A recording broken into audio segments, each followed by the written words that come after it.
Eu quero compartilhar de uma palavra com os irmãos e com as irmãs aqui nesta manhã, neste momento. Por favor, pegue a sua Bíblia, abra no segundo livro de Reis, capítulo de número 4. Eu quero ler com os irmãos do versículo de número 38 ao versículo de número 41. Segunda Reis, segundo livro de Reis, capítulo de número 4, a partir do versículo de número 38. Quantos aqui se lembram da mensagem do domingo passado? Levante a mão, fique tranquilo, eu não vou perguntar. Levante a mão, está todo mundo com medo, né? Quem se lembra? Se lembra, Everton? Muito bom. Né? Eu falei a respeito do quê? De vigiar e de orai. Né? Vigiai e orai. Né? Eu disse que, né, quando nós falamos a respeito de vigiar e orar dentro da igreja, né, parece que é chover no molhado, porém não é. Né? O crente sabe que tem que vigiar e tem que orar, né? Parece algo óbvio, porém o óbvio também precisa ser dito. Né? Nós precisamos constantemente nos lembrarmos, né, daquilo que é base da nossa vida. Né? Então, eu estou falando a respeito de alguns cuidados que o cristão tem que ter. Né? Então, já falei a primeira parte domingo passado a respeito de vigiar e orar, e hoje eu vou falar a respeito de um outro cuidado, um ponto de atenção que nós temos que carregar e ter na nossa vida. Diz assim a palavra de Deus a partir do versículo de número 38. E voltando Eliseu a Gilgal, Gilgal foi uma cidade muito importante. Né? Se você aí lê a Bíblia, como eu sei que você lê a Bíblia, eu vou falar de novo, você vai falar um amém, mesmo que seja pela fé, tá bom? E eu sei que você conhece e lê a palavra de Deus. Amém. Glórias a Deus. E voltando a Eliseu a Gilgal, essa cidade foi uma cidade muito importante. Quando o povo passou o Rio Jordão, saindo do Egito, conduzido por Moisés, né? Ali, a partir deste momento, o Josué assume, eles passam o Rio Jordão, e o primeiro lugar que o povo acampa é justamente nessa cidade, a cidade de Gilgal. Foi nessa cidade, nesse acampamento, onde o maná, ele cessa, ele deixa de cair. E foi nessa cidade também que o rei Saul fez algo muito errado.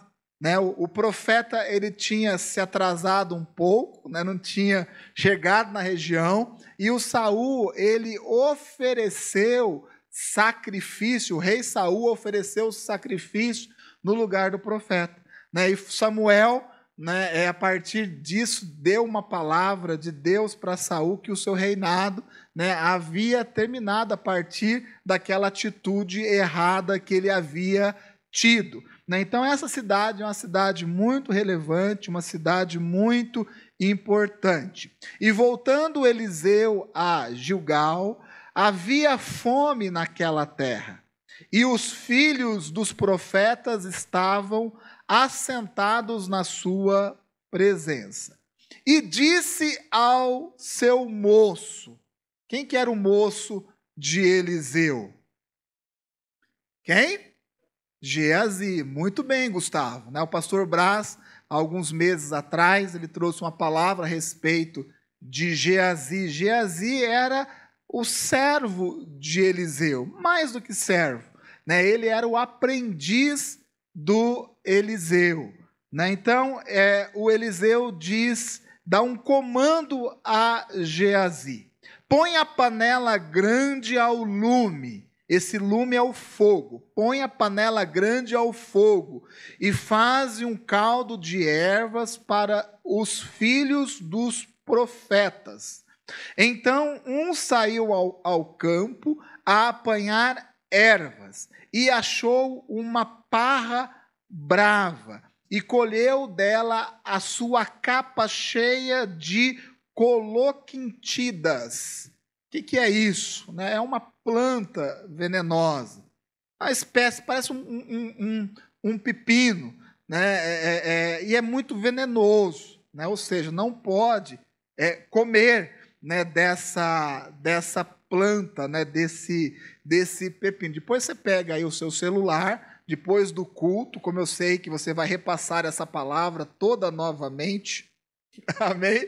E você procura aí, né, para ver como que é essa planta, né? Então, é uma planta venenosa. E veio e as cortou na panela do caldo, porque as não conheciam. Assim tiraram de comer para os homens.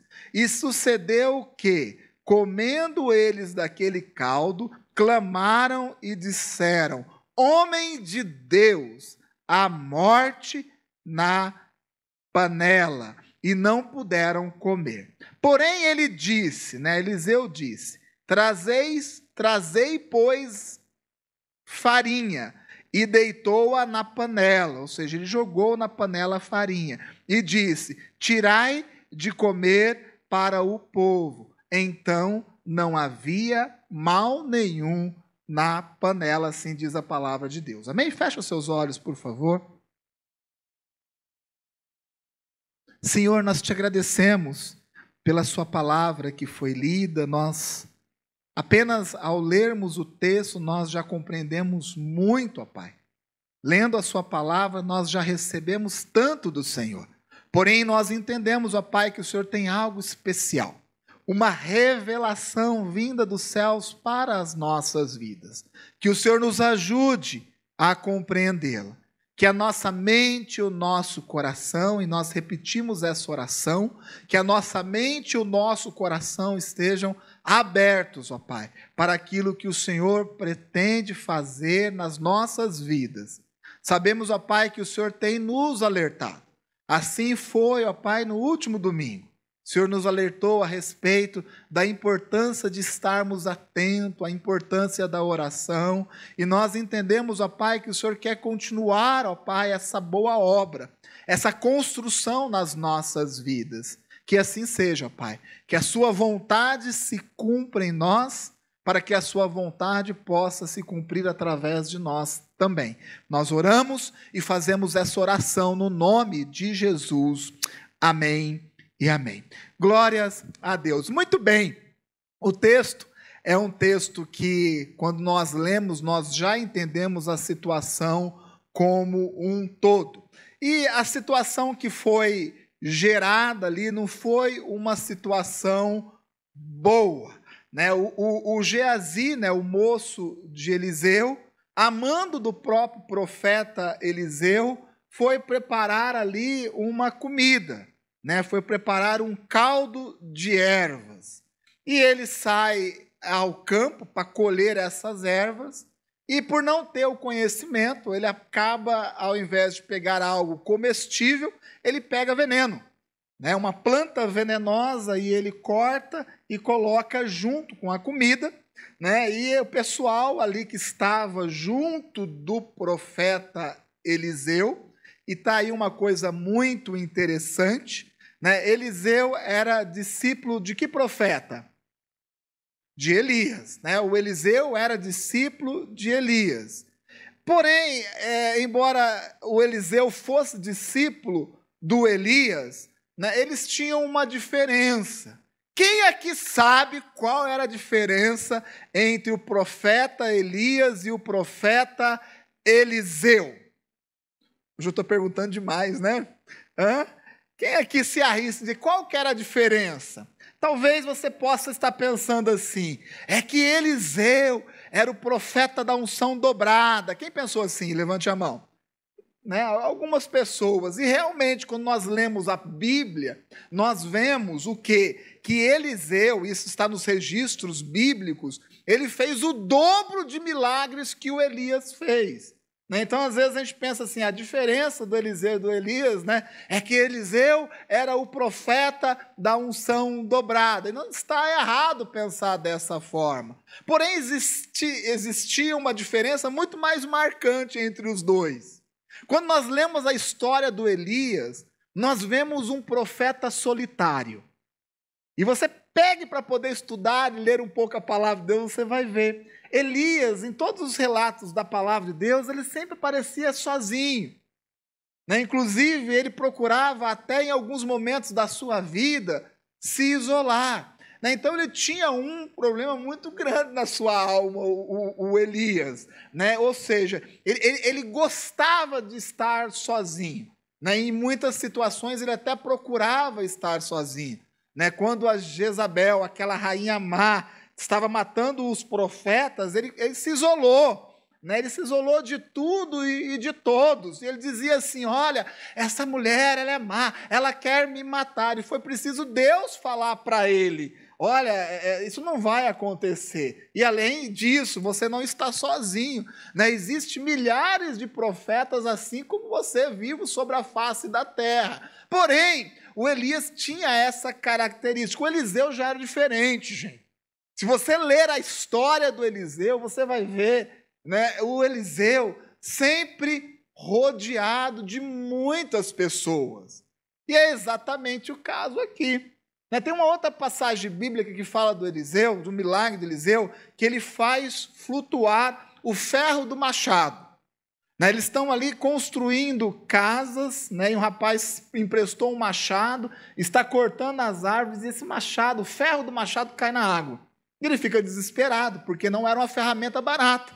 E aí o Eliseu, ele ora ali, o ferro do machado, ele flutua. É muito interessante também esse milagre de Eliseu. Mas o que eu quero chamar a atenção é que o que eles estavam fazendo? Eles estavam construindo casas para ficar ali próximos de Eliseu. E Eliseu era um profeta, ao contrário do Elias, um profeta que sempre estava no meio do povo. E não era diferente aqui. O Eliseu, ele estava rodeado de um grupo de pessoas. Inclusive, quando nós lemos a Bíblia, nós entendemos que naquele lugar existia uma escola de profetas. Então, o Eliseu ele está ali, rodeado de alunos, de discípulos. Porém, naquela terra havia uma fome muito grande. Isso por causa de uma sentença de Deus também. A fome era tão grande nessa terra aqui, que uma cabeça de jumento era vendida a 80 ciclos de prata. Ou seja, quase 1 quilo de prata para comprar uma cabeça de jumento. E também eu creio que deve ser a comida mais agradável do mundo. Então a fome era muito grande. E ele está ali rodeado, ele está ensinando, e ele vê a situação ali dos discípulos, ele fala: Geazi, vai fazer uma comida. Geazi coloca a panela no fogo, vai dar uma engrossada no caldo, Quem aqui já fez isso, Chega, se coloca tudo dentro da panela e faz aquele mexidão. Aí você olha, você não está contente com aquilo, você abre a geladeira e começa a jogar tudo que tem lá dentro. Quem já fez isso? Só eu fiz isso, Ninguém faz isso aqui, Tá certo. E ele olhou e falou: vou dar engrossado no caldo. Saiu para o campo, pegou uma planta que ele não conhecia, ele achava que era comida, cortou, mas era veneno, Mas era veneno.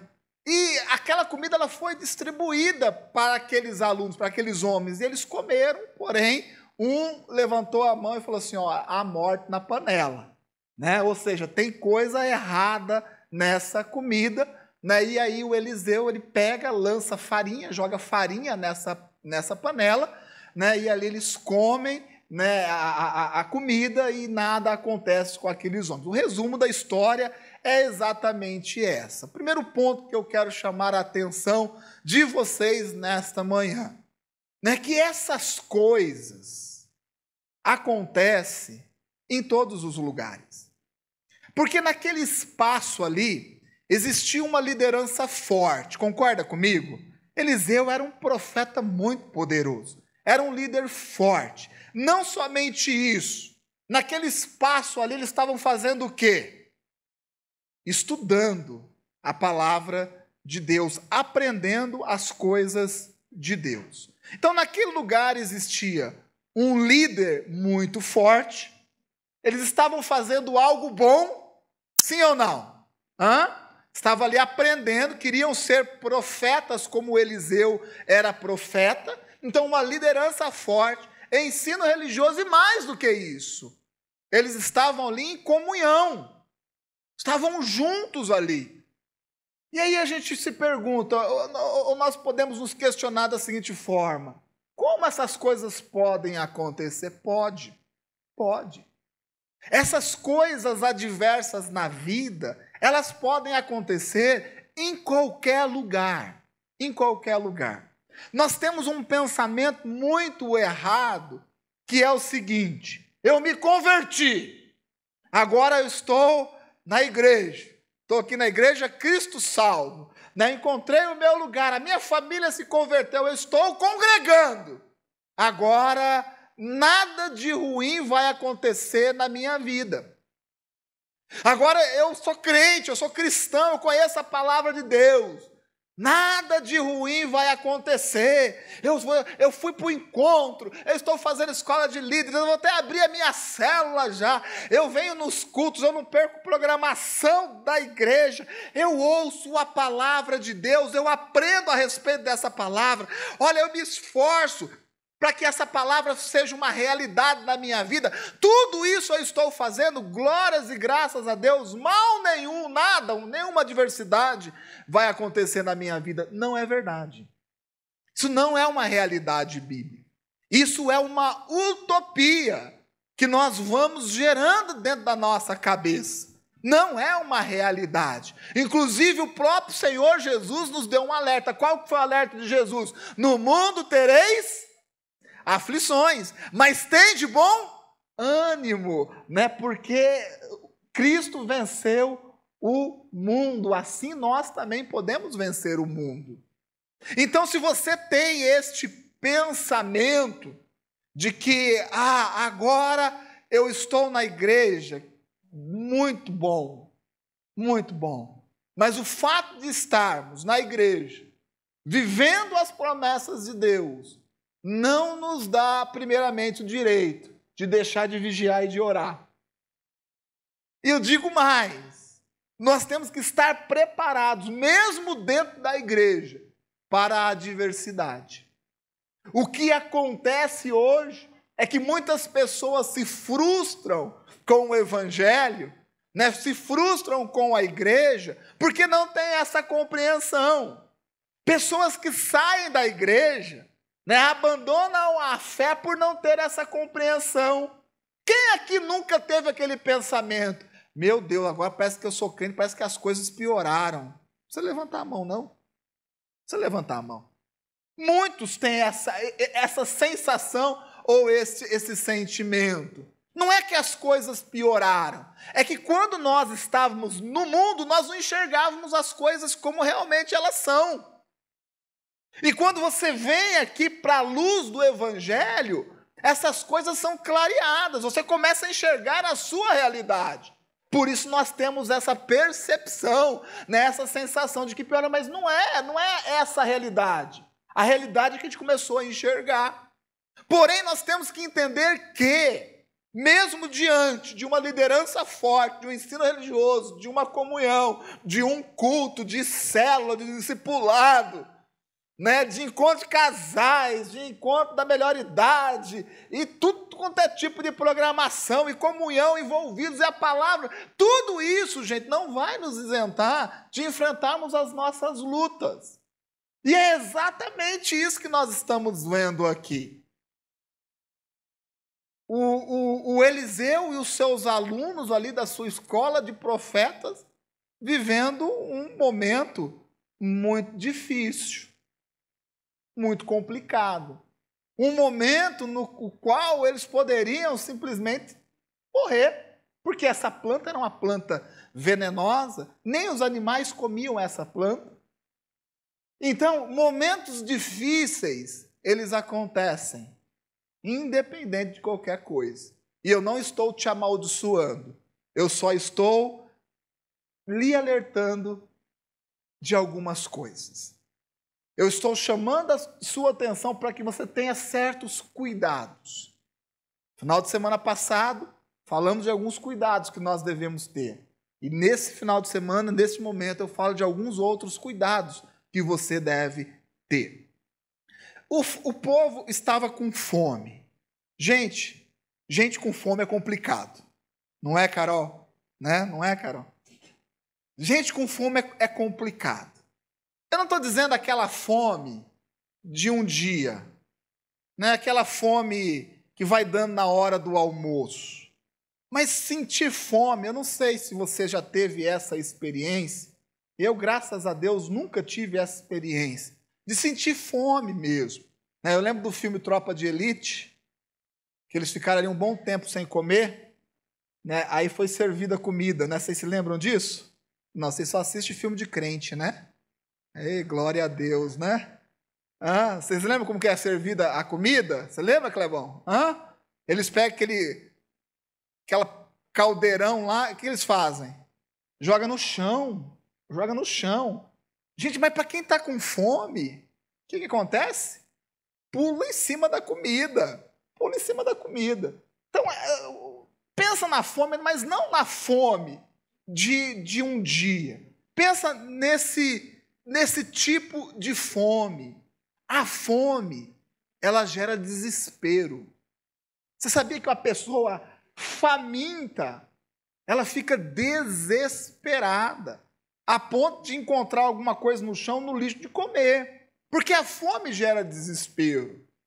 Se a fome física gera desespero, a fome espiritual não é diferente. Não é diferente.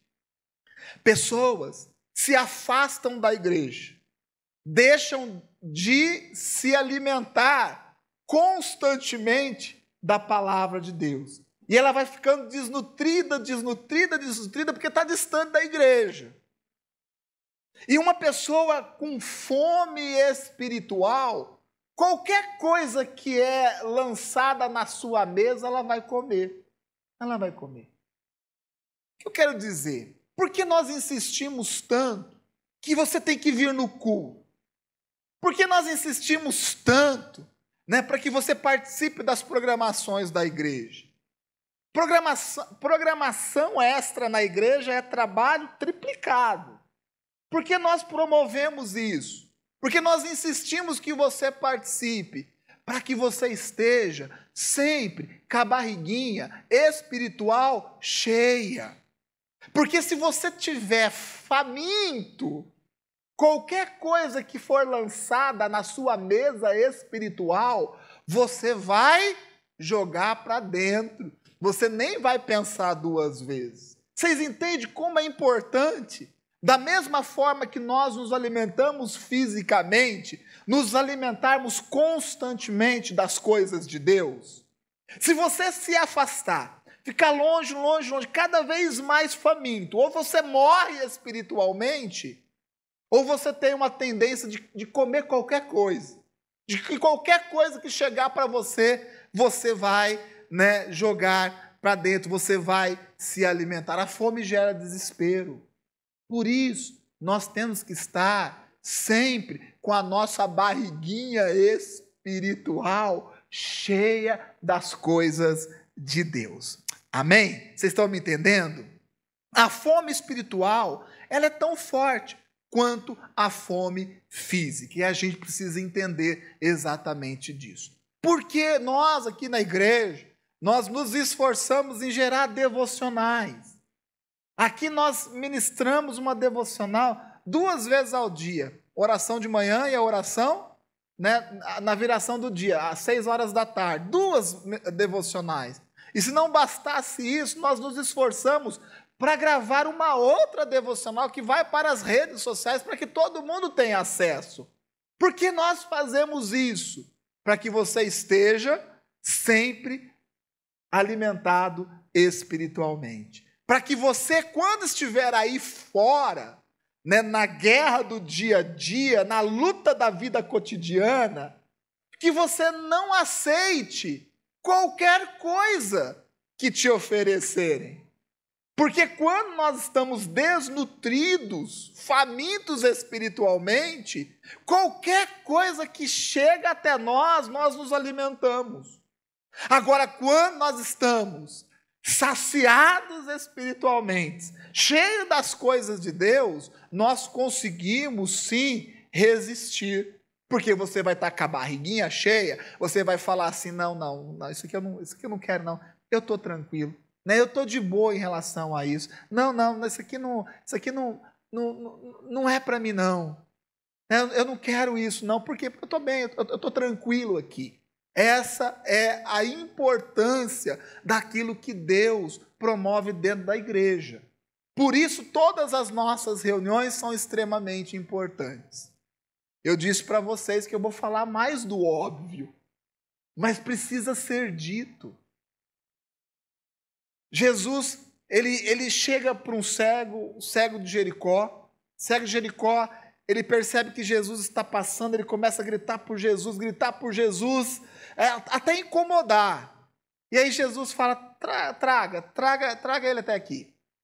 E ele chega perto de Jesus, e Jesus pergunta o que para ele? O óbvio.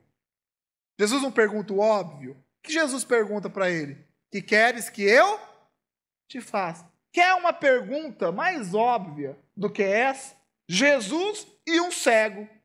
E Jesus pergunta o quê? O que queres que eu te faça? Sabe por que Jesus perguntou isso? Porque o óbvio também precisa ser dito. E ele falou assim, eu quero ver. Talvez a resposta poderia ser diferente. Ah, Jesus, coloca um dinheiro a mais aqui. Ah, Jesus, me dê uma casa para eu sair do aluguel. Ah, Jesus, quero uma bengala nova. Quem sabe não um cão-guia treinado. Vocês entendem que essas coisas também precisam ser faladas?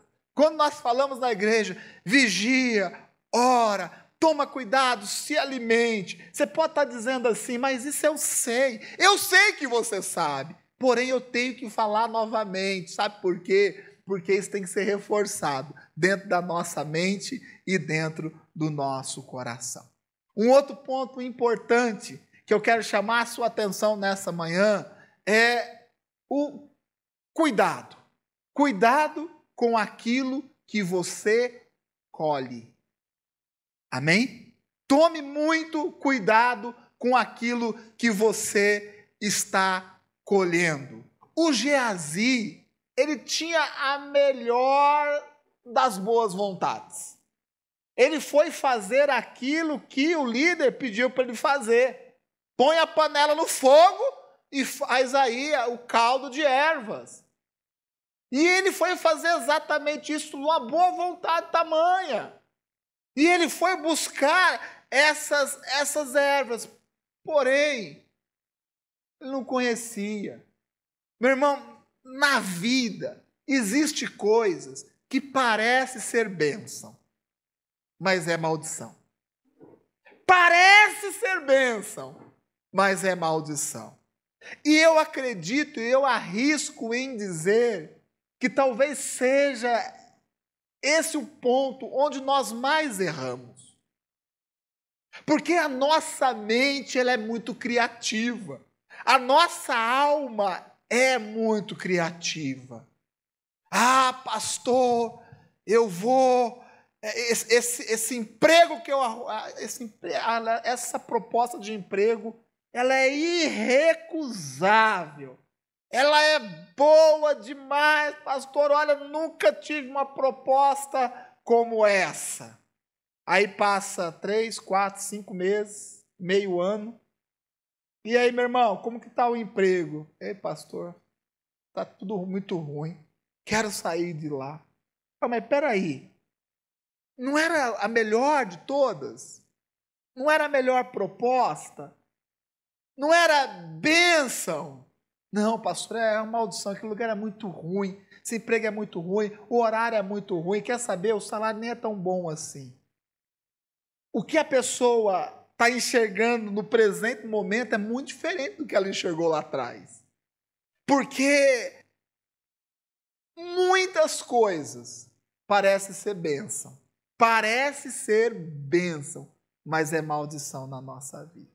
Por isso, nós dependemos, sabe do quê? Do Espírito Santo de Deus. O Espírito Santo, ele nos orienta. O Espírito Santo de Deus nos direciona. E Deus ainda dá mais para a gente. Deus coloca homens e mulheres né, no nosso caminho, no nosso meio, para nos ajudar diante das decisões também. Olha que coisa maravilhosa.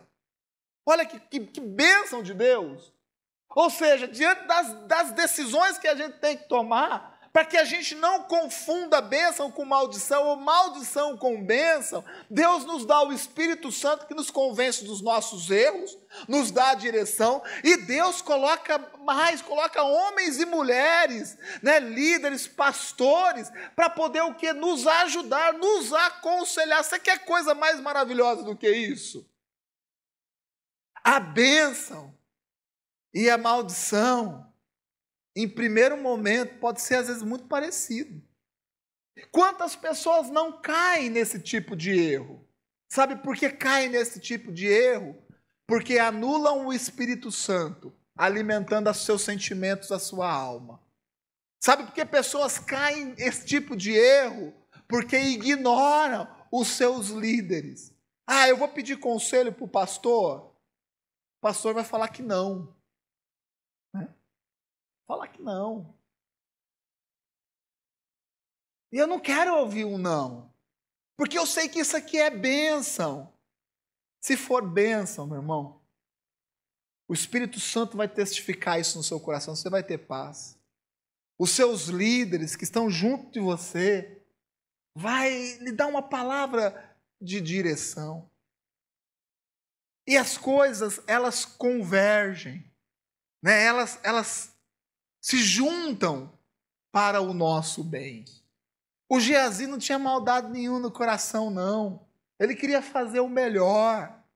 Aquela planta é uma planta muito semelhante a outra planta que é comestível. Ele tinha uma boa intenção, mas é muito parecido uma coisa com a outra. E às vezes na nossa vida é dessa forma que surgem as coisas. E nós, na ansiedade de tomarmos a decisão, né, nós acabamos o quê? Ignorando a voz do Espírito Santo, ignorando o conselho, e nós seguimos em frente. E aí aquilo que a gente imagina ou enxerga como bênção, acaba sendo maldição para as nossas vidas. Amém? Então, qual é o meu conselho para você aqui nessa manhã? Seja sensível à voz do Espírito Santo. Quantas vezes na minha cabeça eu querendo fazer algo, eu querendo tomar uma decisão matematicamente correta, financeiramente correta, socialmente correta, familiarmente correta, tudo correto, e você se incomodar com aquilo, a ponto de você, não quero, não vou fazer, mas por que não quero fazer isso? Sabe por quê? Porque o Espírito Santo fala aqui de dentro da gente. E eu sei que você já teve essa experiência, de querer fazer algo que você olha e você fala assim, isso não tem como dar errado, não tem como dar errado, mas há algo dentro de você diz assim, olha, cuidado com o que você está fazendo. Sabe o que é esse algo? É o Espírito Santo de Deus se movendo. É o Espírito Santo de Deus trabalhando. O diabo, ele sussurra nos nossos ouvidos. O Espírito Santo fala do nosso interior. Amém? Tome muito cuidado com isso. Tome muito cuidado.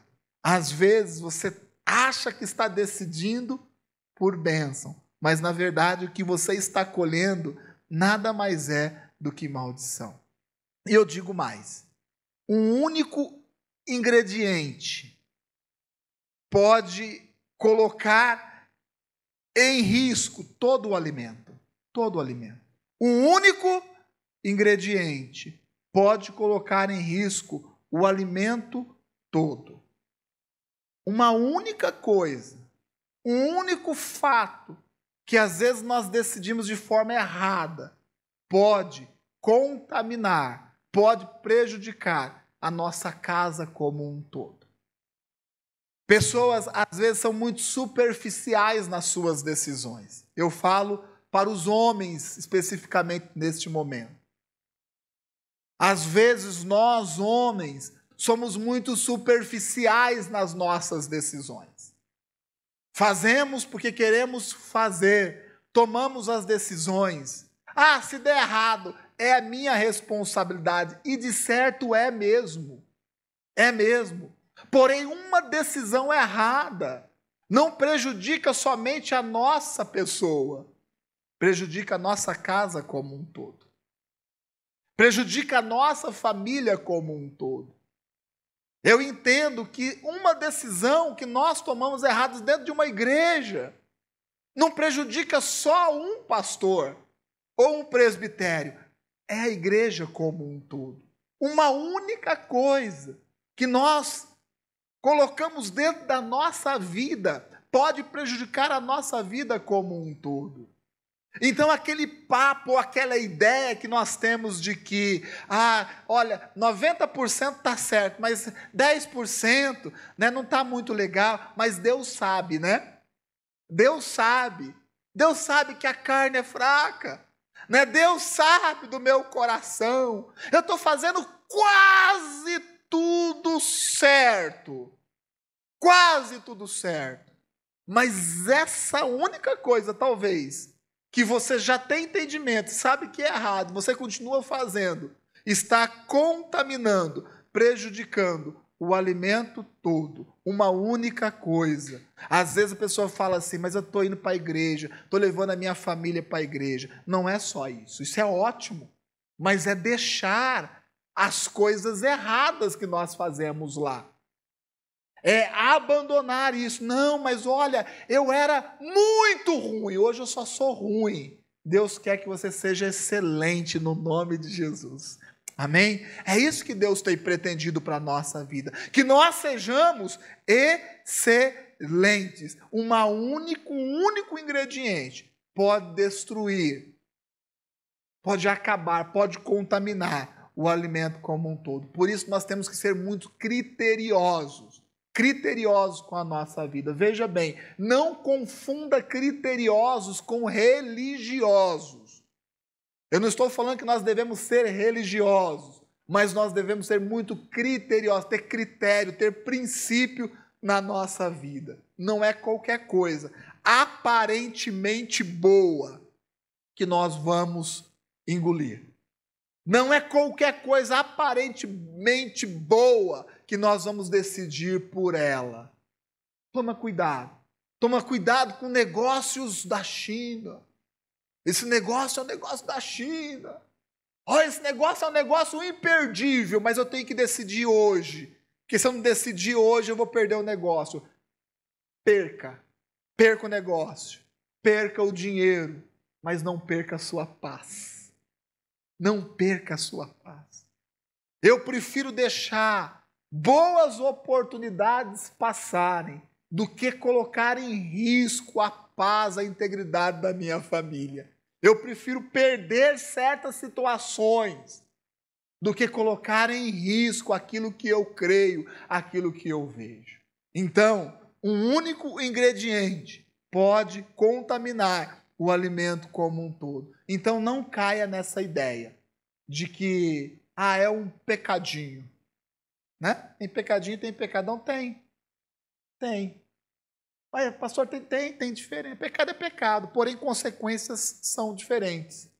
Certos pecados geram desdobramentos, outros pecados geram outras consequências. Porém, pecado é pecado.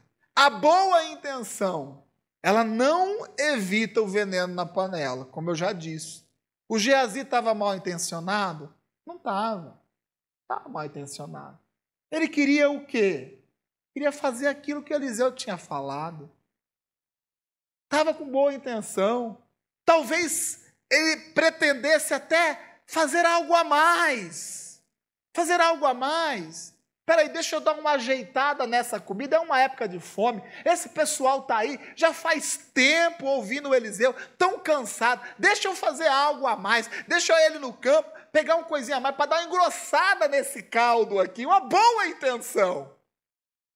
Mas até mesmo uma boa intenção, não evita que essas coisas aconteçam. Por isso nós temos que nos precaver, nos anteceder. Quantas Pessoas não chegam para a gente e falam assim, pastor, aconteceu isso, mas eu tinha uma boa intenção. Eu não duvido disso, principalmente nos relacionamentos, né? Nós somos uma igreja de relacionamentos e por sermos uma igreja próxima um dos outros, né, a gente tem que resolver muitos desencontros nesses relacionamentos. E a pessoa, às vezes a gente vai tratar algumas coisas, ai pastor, eu falei, mas eu tinha uma boa intenção. Ai pastor, eu fiz, mas eu tinha uma boa intenção. Eu não duvido disso, eu não duvido disso. Mas até mesmo querendo fazer as coisas de uma forma correta, existe sim a possibilidade daquilo que a gente achar que é correto não ser tão certo assim. E nós precisamos de uma forma humilde entender isso. E uma outra coisa importante, a morte na panela, ela não poupa os inocentes. Não poupa os inocentes. Uma pessoa me questionou um dia, falando assim, pastor, né, quando nós vemos na Bíblia, né, assim, essas guerras, e aí Deus fala assim, acaba, liquida com todo mundo morre mesmo, né, até as crianças morrem, todo mundo morre, é assim que acontece? Eu digo, é assim que acontece. Ai, pastor, mas o que tem a ver as crianças, o que tem a ver... Não deveria ser só o rei, só o exército, só os soldados. Não é assim que as coisas funcionam. Inclusive, nós vemos aqui todo mundo sofrendo pelo erro de uma pessoa que estava bem intencionada. Olha como que são as coisas. Uma única pessoa. Ai, mas, pastor, eu não quero ver minha família sofrer. Eu não quero ver os meus amigos sofrerem. Eu não quero ver as pessoas do meu convívio sofrendo pelos meus erros. Isso não existe. Não existe. Os meus erros são apenas os meus erros. Não é verdade. Os seus erros, os nossos erros, eles têm desdobramento na vida de outras pessoas. Desdobramento na vida de outras pessoas. O casal chega para a gente e fala assim, nós vamos nos separar. Isso aqui é um problema meu e dela. Falo, de forma alguma, não é. Isso não é um problema só de vocês. Isso é um problema de vocês, dos filhos. Ah, mas meu filho e minha filha não tem nada a ver com isso. Tem. Vai ter desdobramentos, vai ter consequências. Ah, mas meu filho e a minha filha é bênção. Vai ter desdobramento, a morte na panela não poupa inocente. Não existe isso. Vai ter desdobramento nos seus filhos, vai ter desdobramento na sua família como um todo, vai ter desdobramentos dentro da igreja, vai ter desdobramentos em todo lugar que você pensar. Então não existe esse tipo de pensamento. Ah, essa decisão é só minha, só diz respeito a mim e só vai influenciar ou fazer sentido na minha vida. Não é verdade. Não é verdade. Um único erro, às vezes até uma boa intenção, não poupa inocente. Isso são desdobramentos. E isso, né? E com isso nós temos que tomar muito cuidado. Amém? Vocês estão me entendendo? Mas eu quero falar de algo bom também. Existe um remédio para isso. Porque quando uma única pessoa ali no meio daquele povo identificou que havia veneno, morte na panela, ele deve ter gritado, como nós lemos na palavra de Deus, existe morte na panela. Espera aí, para tudo.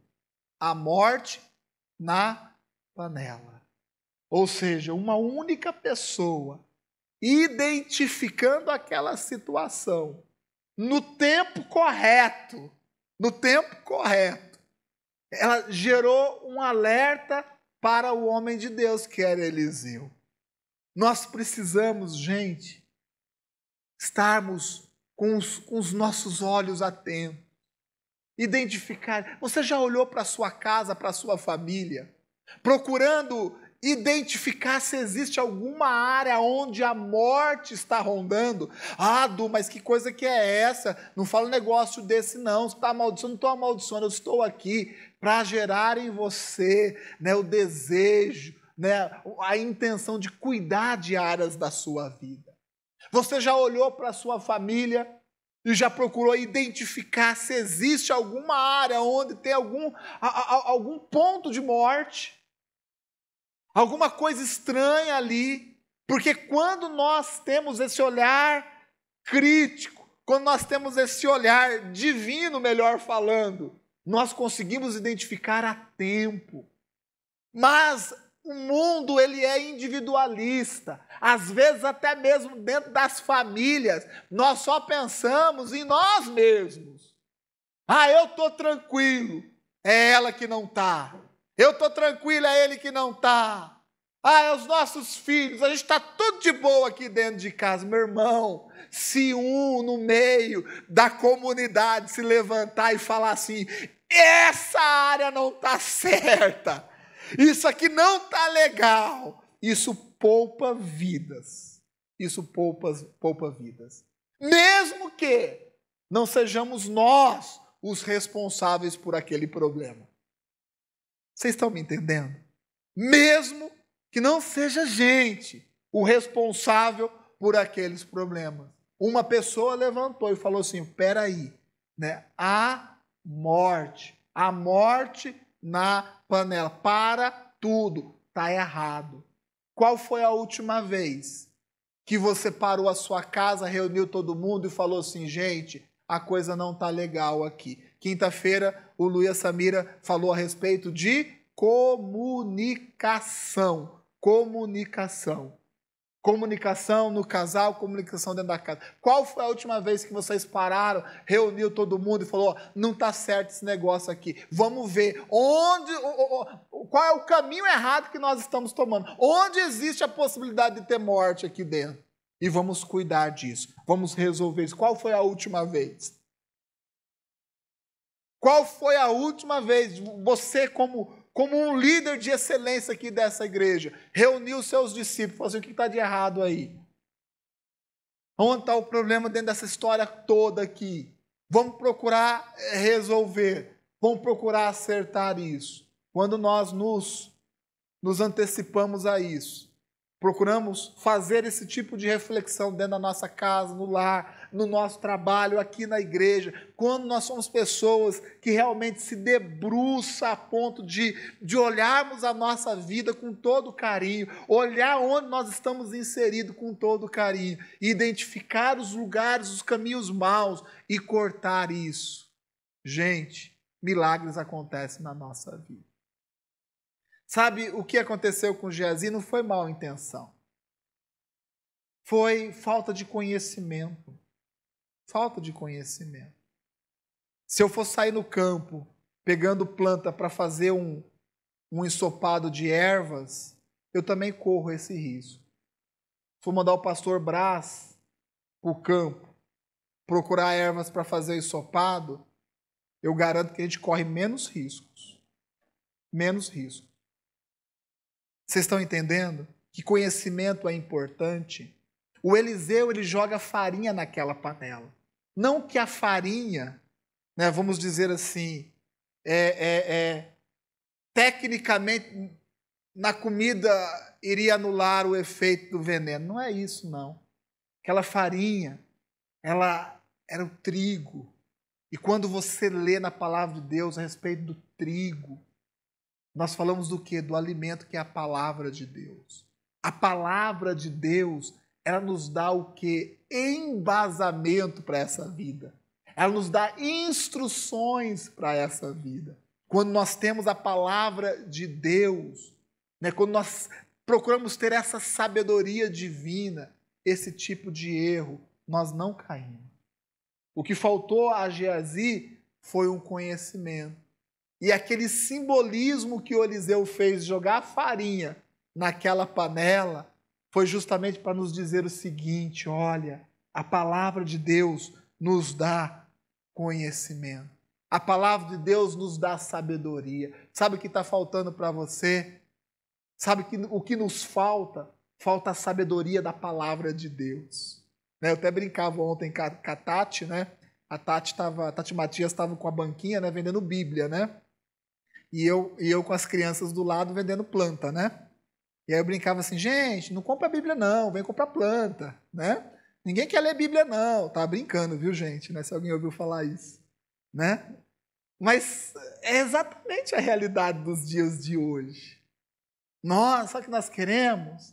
Nós queremos colocar num vídeo do YouTube e assistir um vídeo de 5 minutos e achar que isso é suficiente para a nossa vida. Não é. Não é. Sabe o que nós queremos? Nós queremos pegar um livro de autoajuda, ler esse livro e colocar como base na nossa vida como se fosse o suficiente. Não é. Agora, a palavra de Deus nos é suficiente. Quando nós debruçamos na palavra de Deus como alimento para a nossa vida muda. Sabe o que nos falta? Nos falta conhecimento da palavra. Nos falta mergulharmos na palavra. Veja bem, aquela panela cheia de comida, ela não foi jogada fora. Foi? Não foi. Tem gente que diz assim, eu não estou bem com a minha mulher. Mulher, não estou bem com o meu marido.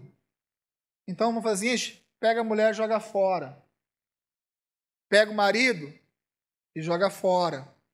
A gente pensa assim, pega e joga fora. Não está legal? Pega e joga fora. Não é assim que funcionam as coisas. Nós precisamos aprender a consertar as coisas, a acertar as coisas. Porque quem não aprende a consertar e acertar as coisas, vai errar novamente. Pode mudar, muda, larga, relarga, casa, faz o que for, vai errar novamente no mesmo lugar. Eu não estou amaldiçoando, não, estou dando um alerta. Nós precisamos aprender a consertar as coisas. Mas é o meu trabalho, pastor, você não sabe o meu chefe, essa empresa não serve. Tá certo, eu até acredito mesmo que existem algumas empresas que são complicadíssimas de se trabalhar, eu entendo isso. Mas a gente precisa aprender a acertar as coisas.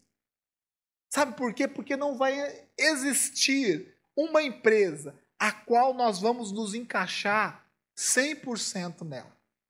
Não vai existir. Sempre vai existir uma coisa ou outra que nós não gostamos. E nós precisamos aprender a lidar com isso, a trabalhar nisso. Eu trabalhei a minha vida toda em uma única empresa. Duz, você gostava muito de trabalhar nessa empresa? Gostava. Você gostava de tudo? Não gostava de tudo. Tinha coisas que me incomodavam, tinha coisas que eu não concordava. Porém, por essas coisas eu briguei, eu lutei até o último momento, onde que eu juntei as minhas coisas, pus na caixinha de papelão, né, e vim aqui servir na igreja. Eu lutei até o último momento. Pastor, mas eu preciso ficar. Você não precisa ficar, você não precisa de nada. Você precisa ter o quê? Somente, né, a sensibilidade de ouvir a voz de Deus, de ouvir um conselho e deixar Deus lhe direcionar. Não existe esse negócio. Encontrei agora o trabalho da minha vida. Olha, gente, quando eu escuto esse tipo de coisa, começa, sabe, eu já tenho muito cabelo, né? O que não cai fica branco. Né? Eu falo, meu Deus, né? A expectativa já está exagerada. Está exagerada. Você encontrou um lugar talvez melhor do que o lugar que você estava. Porém, nisso você vai ter luta também. E se você jogar isso fora, você vai achar um outro. Vai sim. Você vai ter luta ali também. Vocês estão me entendendo? O Eliseu poderia falar assim, tem veneno aí, mete o pé nessa panela aí, vamos começar tudo de novo. Não. Aquilo foi consertado. Aquela comida, ela foi acertada. Eu fico muito feliz, né, nesse novo mover que Deus tem dado sobre a vida das famílias aqui na igreja. Né? Fiquei feliz demais com o nosso evento do dia 15, com os casais ali. Fiquei muito feliz. Sabe por quê? Porque eu vejo Deus nos ensinando a consertar as coisas. a consertar as coisas. É consertar a nossa vida íntima, é consertar a nossa vida financeira, é consertar a nossa comunicação, é saber acertar as coisas. Hoje, o mundo que nós vivemos, isso não é mais entendido dessa forma. Eu lembro do meu avô, na verdade não é meu avô, meu bisavô, né? Ele tinha um sapato, né, que constantemente, né, quando desgastava o salto do sapato, porque sapato, alguns têm salto, né? Tem salto. E ele via que estava desgastando o salto, já estava chegando ali na borracha. Sabe o que ele fazia, Celso? Ele pegava o sapato e levava lá no sapateiro, né? O sapateiro arrancava aquele salto, colava outro, ali o sapato estava bom. E ele usava. Hoje não. Hoje a gente olha, joga fora. Olha e joga fora. Pega e joga fora. É o mundo que nós vivemos hoje. Nós olhamos para a nossa casa, não serve, a gente joga fora. Vamos achar uma outra casa que a gente se encaixe melhor. Esse trabalho, joga fora. Vamos achar um outro que se encaixa melhor. O Eliseu falou assim, não, está aí a comida? Vamos pôr aqui sabedoria. Vamos pôr a palavra de Deus aqui. Porque daqui a uns 2.500, 2.700 anos, vai ter uma igreja lá no Santa Lúcia, que vai estar lá um domingo. E eles precisam entender que as coisas podem ser consertadas com a palavra de Deus. Então ele não jogou fora. Ele jogou a farinha para nos ensinar hoje aqui.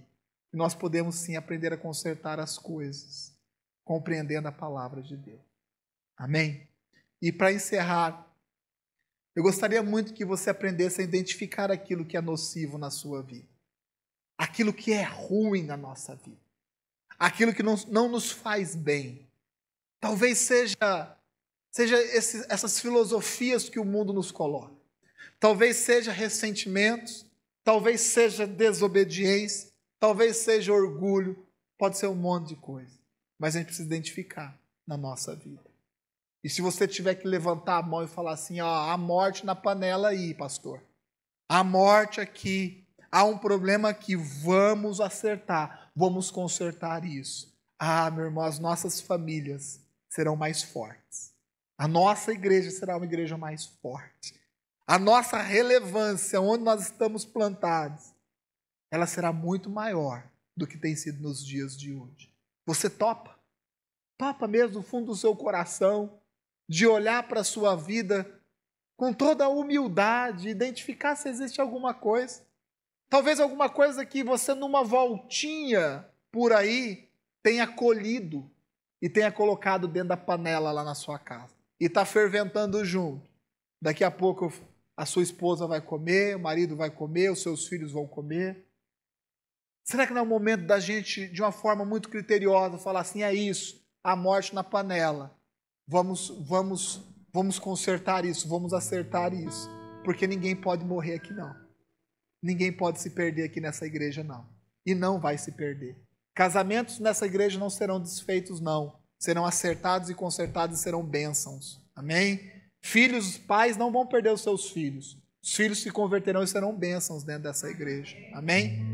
Essa igreja é uma igreja próspera, de homens e mulheres, sabe, que tem recursos financeiros. Amém? Essa é uma promessa.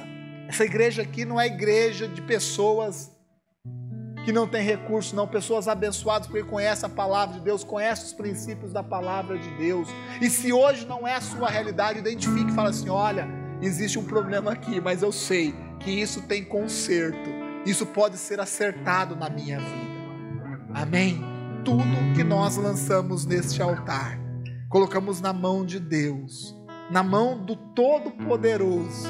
Tudo que nós lançamos nesse altar tem solução em Deus. Amém? Pode ser que isso seja algo muito óbvio. Ado, eu sei disso, mas me permita nessa manhã falar um pouquinho mais do mesmo, a fim de que Deus acrescente talvez algo a mais na sua vida. Amém? Feche os seus olhos, por favor.